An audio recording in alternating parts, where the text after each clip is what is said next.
Hello, hello, hello, and welcome back to Single Women Retiring Abroad. I am a single woman and I have retired to the country of Panama. My name is Maggie Lazar. I'm a retired nurse practitioner and I have been living in Panama for the last 14 going on 15 months. So I am a newbie, but I still love this country. I was having lunch with a couple of ladies yesterday and I was like, maybe next year if I want to buy. And I was thinking about a couple of countries in South America and they're like, Panama still comes to the top. And it's true. And I just finished watching someone interview a woman who lives really close to where I am, who's a Canadian, who's retired to Panama, who was living in the Bahamas. And she was just in the same situation, how wonderful, walkable, affordable, culturally apropos this country is. So my question for you today is, as you consider Panama, what about this Pensionado visa that you've been hearing a lot about? And it is a super popular visa type for retirees. Pensionado means you're getting a pension in Spanish. There's another word called jubilada, meaning retired. So when I'm introducing myself to someone, I say, soy enfermera jubilada de enfermería. That means I'm a retired nurse. So Panama has pretty much rolled the red carpet for people to come to the country. And this is one of the reasons the locals are they appear to be very open and accepting. Is because, and I did that as one of the factors you should consider when you're considering a country, is how friendly is the government to foreigners, because that's going to determine how difficult things are for you. One of the issues that a lot of expats have with countries such as Ghana is how the government says, yes, come, but then they don't have anything in place to support you when you land, right? And Panama has done that. It says how much money you need to get the Pensionado visa, and it's not a whole lot. And then they went out and give us all kinds of discounts, okay? So I don't want to talk about like an expert. That's a disclaimer. I'm not an expert. I'm not an attorney. I'm not giving legal advice. I have an attorney for you towards the end. I'm going to recommend, if you have questions, more questions. Sometimes you're in the process of getting the visa and there are more questions. It's like there are so many questions, and it's okay. And I am hoping that I can have her as a guest on this program one of these days, because she is a wealth of information and so personable. She's so kind. And but anyway, Giovanna, hey, I'm giving you a plug. But anyway, the Pensionado visa, when I was considering moving to Panama after multiple visits and feeling that connection, like I said, Panama chose me. I didn't choose Panama. And I came on a visit and I said, okay, let me start doing my research and find out what I can do to stay here legally. And like what you should be doing is befriending people who are here, joining Facebook groups, listening to the conversations, or you can pose your question. First of all, before you pose a question, go onto the to the Facebook page, join, and then click search and put your terms in there, visa, pensionado, transportation, or whatever, and you're going to get a lot of information before posting. Please do that, because there's nothing more just a tad irritating when somebody is asking the same question that you have seen answered over and over. So do yourself a favor, do the work. Like I said, someone said, oh, I'm coming to Panama next month with my 2 children. Oh, their schools, for international students. This is something you should have researched a long time ago. Forgive me, I'm letting one of my pet peeves take over right now. So the Pensionado visa, we're going to tell you the simple things that you need if you want to consider the Pensionado visa. The Pensionado visa is a visa that you get as a foreigner from almost any country. Once you meet the requirement, that is going to give you a permanent residency card here that makes you legal, and you can stay here as long as you want until you die. That's what you choose. Okay? So it is a retirement visa. You become a permanent resident once you get that visa. So if you were to book a consultation call with Giovanna, my attorney, you're going to get a free consultation. What I suggest you do as you listen to this video or you watch other videos, write down your questions, because people will say, well, I'm this old, can I qualify for it? I have VA benefits, can I qualify for it? I'm not retired yet, can I qualify for it? Okay, so she'll be able to answer all those questions. So I'm kind of introducing the topic to get you to start thinking about how to go about applying.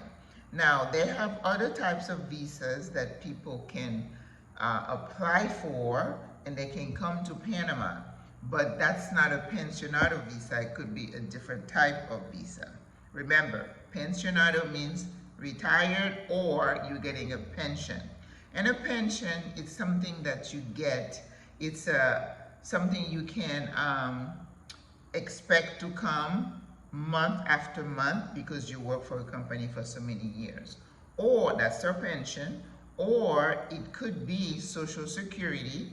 And you know, in the US, you get Social Security once you retire, or you can access your benefits early, like I did at 62, or if you have a disability, you can qualify, or if you are a widow of somebody, you can qualify.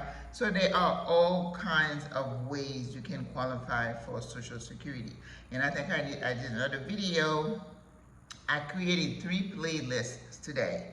I have one playlist I call Retire in Panama, which gives you, that's where this video is going to be housed, telling you all the things you need to do before you get here. I have another playlist that says Living Life Fully in Panama or something like that. So make sure you check out the playlist and the different title of the videos to see what answers your particular question. So a pension or Social Security. And what you're going to have to do is get your Social Security benefit letter. www.ssa.gov, which is Social Security Administration website. You should have an account. Just sign up, and then they will tell you what your benefit is. And the letter is always there for you to download as a PDF, or you can print it. Okay? So you're going to have that letter. If you get a pension, again, the organization that is going to provide you with the funds should give you a certified letter with their letterhead that says, Maggie Lazar, worked for us for this thing, and this is what she's going to expect to get. Okay? And those are the things that the Migración service here, the Department of Migration, is looking at to make sure that you're going to have the funds to be able to live here. Now, that doesn't mean that you're going to be able to live on that amount only. The amount, as of today, that this government here in Panama is asking you to show that you're going to get on a monthly basis is only $1,000 US. You know, I thought Panama was the lowest, but then I found out places like the Philippines is like 700 USD, and I think Portugal is a little bit less. So we're not the lowest, but this is what they're asking that you show that you're going to have, $1,000. And if you have a spouse, you add another $250. And if you have dependent children, you add a little bit more, okay? But still, it's still a low number that you have to show to qualify. not necessarily what you're going to be living on. Remember that. Don't say Maggie said, I can live here for $1,000. I did not say that. Somebody else did, but it wasn't me. All right. So you need to show that you're going to have this money. People ask question of Giovanna all the time. Can I get that money from an annuity? Is it going to be from investments? No. They don't expect that. Has to be a pension, or it has to be Social Security. Now, if you have sources of income from other places, again, ask the attorney. I'm not an attorney. There might be some situations where they look at things on a case-by-case basis. I don't know. The other thing that they're going to ask you to provide is a criminal background check. Okay, last I heard, a level 2, which means they're looking at what happened in the past. You need to have that because they want to protect their country. They don't want anybody coming in. I mean, I don't blame them for doing that, okay? So some people would say, well, I had a misdemeanor, or I was stupid when I was 18 and this happened. I can't answer that. This is a question for the attorney again. So if something shows up on your FBI report, just run it by the attorney and they'll be able to counsel you. Not more. I am not an attorney. They also want, your passport, of course, has to be current. You don't want to have a passport that's going to be expired. And you also have to have a health check. And I think I heard her say today, it is something that you're going to go somewhere here in Panama and get it done. So once they have those, and those documents, the letter from the FBI and the letter from Social Security, they have to be apostille. I don't know if I'm saying that word, but somebody has to certify that they are accurate, okay? I had to go to the Panama Embassy in Tampa, Florida to get it done. And today I heard Giovanna say you can go to one in Miami, Houston. They have other places. Now you can go to those embassies, or they have some companies that have been approved by the Panamanian government to certify those documents. And I think they're called, again, apostille. All right? Sometimes people get mixed information. Friend of mine, her attorney, oh, that's not good, told her to get those documents certified through the embassy here, and it turns out that's not what the migration department wanted, so it's like pushed her case back, okay? So the attorney, once you talk to her, she's gonna send you a list of things that you need to do. Once you get those things done, you send them to her. Make sure you send them to DHL or FedEx. I made the mistake of sending them to the USPS. Don't do that, because mail service is not a thing here in Panama. Yes, it is not a thing. Everybody uses mailbox, etc., or whatever to get their mail here. It's going to take a little while, but it will get here. I think I even use, what is it? UPS. That wasn't that good either. So just do DHL or FedEx. And then you have to be here with the attorney. She'll make an appointment and she'll send it to you for you to be here to go to the migration with her. And once they submit, with the fees, and I think, oh, I didn't talk about that. The fee for the whole thing, just make sure you budget like $1,500 to $2,000, okay? Right off the bat. Somebody said, oh, it's so expensive. But you in a foreign country, if you want something done, get an attorney. I don't recommend you do it by yourself, okay? So you are here, you go with her or representative to the migration, and they get your paperwork, they get their fees, which you've already paid the attorney for, nothing that you have to pay yourself, and you come out with your temporary residency card. And that card, you can go to the US or Canada, wherever you're from, and when you come back, you don't go into the visitor line, you go into the resident line, because even though it's a temporary, but you're considered a resident, no problem, okay? You're not gonna have any problem. Somebody asked a question, can I be here on my tourist visa and apply for the pensionado? Yes, you can, but that doesn't mean, do you have all your stuff done? Do you have all your paperwork?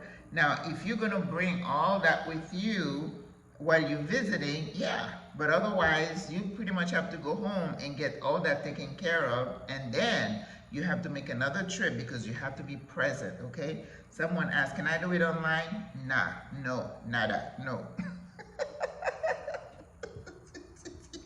You have to be presente. You have to be here, okay? And then once you get your temporary, you can stay here if you choose, or you can go home, but then give yourself 4 to 6 months. The attorney will tell you,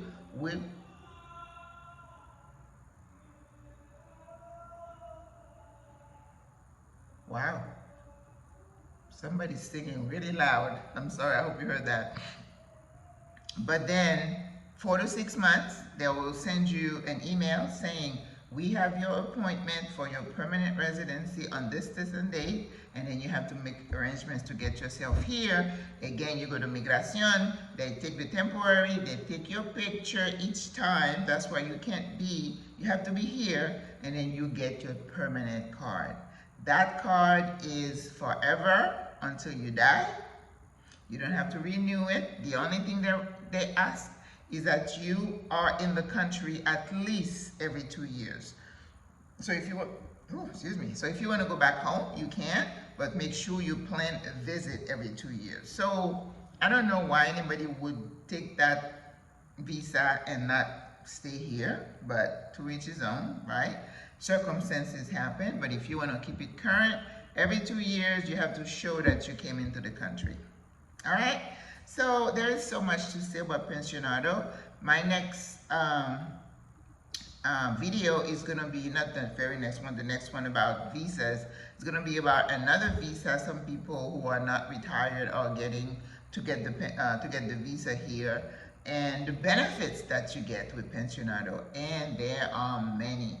And I think that's what differentiates Panama's Pensionado with some other countries, because of all the perks that we get. All right, I passed my 15 minutes way 2 minutes ago. So I hope you enjoyed this.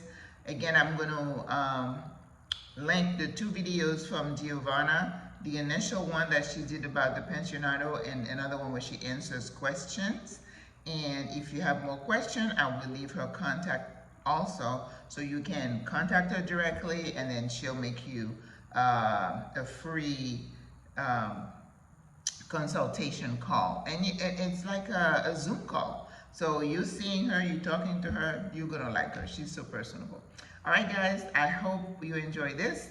This is what I have for today. I will see you tomorrow. I have 7 more videos to finish my 30-day challenge. Woohoo, I'm doing it. Au revoir à la prochaine. Bye bye.